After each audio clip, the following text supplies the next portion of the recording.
Assalamualaikum warahmatullahi wabarakatuh.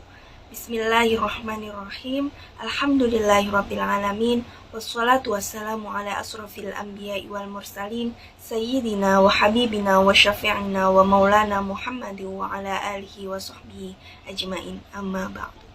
Yang terhormat Bapak Ansori selaku dosen pengampu mata kuliah hadis dakwah dan para pendengar sekalian. Di sini izinkan saya memperkenalkan diri. Saya Sofi Kartika Arifinanda dengan NIM 040403211148 dari kelas B5 akan menyampaikan tugas hadis dakwah tentang dakwah dengan penuh kelembutan. Jadi gaya dalam berdakwah itu penuh variasi. Ada yang menyampaikan dengan meletup-letup hingga para pendengar terbakar.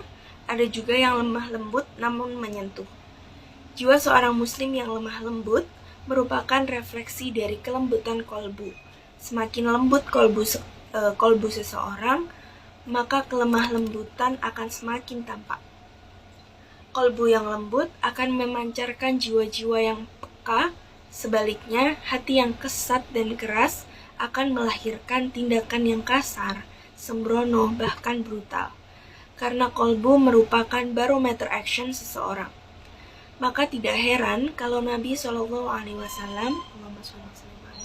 menyatakan bahwa surga itu diperuntukkan bagi mereka yang memiliki jiwa-jiwa yang lembut, karena Allah mencintai kelembutan. Beliau bersabda dalam hadis dari Iyad ibnu Hammar radhiyallahu an, ahli penghuni surga itu 3 orang. Orang yang memiliki kekuasaan, adil, dan diberi petunjuk atau muwakaf, seseorang yang pengasih dan berhati lembut kepada setiap kerabat dekatnya dan setiap muslim, dan orang yang menjaga kehormatan dan senantiasa menjaga kehormatannya padahal ia memiliki kebutuhan untuk keluarganya. Subhanallah, Islam begitu mengajarkan kepada umatnya untuk berlaku lemah lembut terhadap sesama.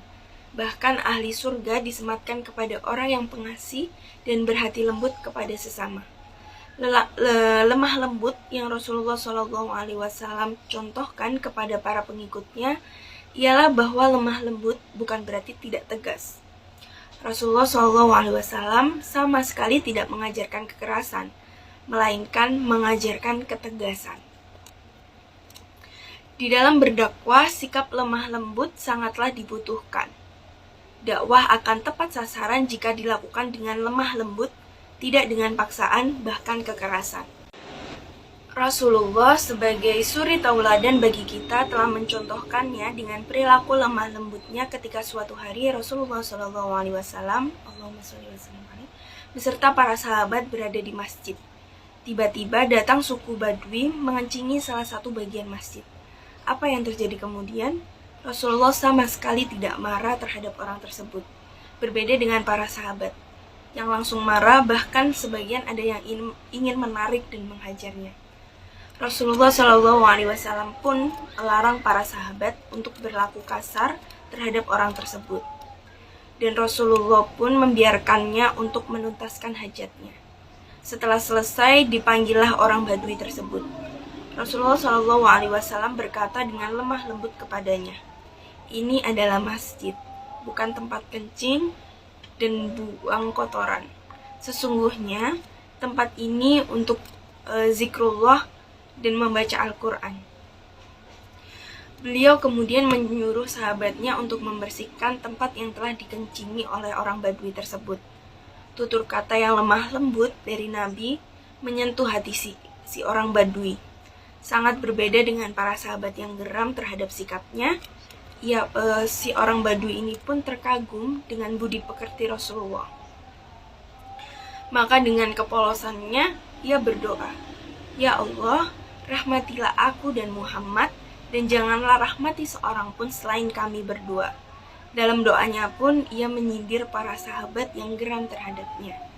Hadis riwayat Imam Bukhari dan Muslim. Lihatlah bagaimana keteladanan Rasulullah SAW sebagai uswatun hasanah.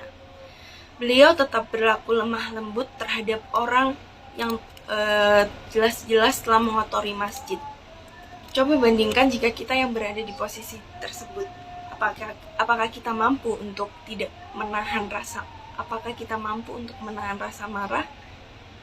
Dakwah yang diterapkan oleh Rasulullah sangatlah indah. Beliau tidak pernah memaksa orang lain atau orang non-muslim untuk masuk ke dalam agama Islam. Beliau justru berlaku kasih sayang serta lemah lembut terhadap mereka. Dakwah yang diterapkan oleh Rasulullah SAW sangatlah efektif. Berbeda dengan dakwah masa kini yang justru jauh dari sikap lemah lembut yang dicontohkan oleh Nabi Muhammad SAW. Kurang lebih begitu yang bisa saya sampaikan. Semoga dapat memberi sedikit ilmu dan wawasan bagi kalian para pendengar dan saya sendiri. Kurang lebihnya mohon maaf. Wabillahi taufiq wal hidayah. Wassalamualaikum warahmatullahi wabarakatuh.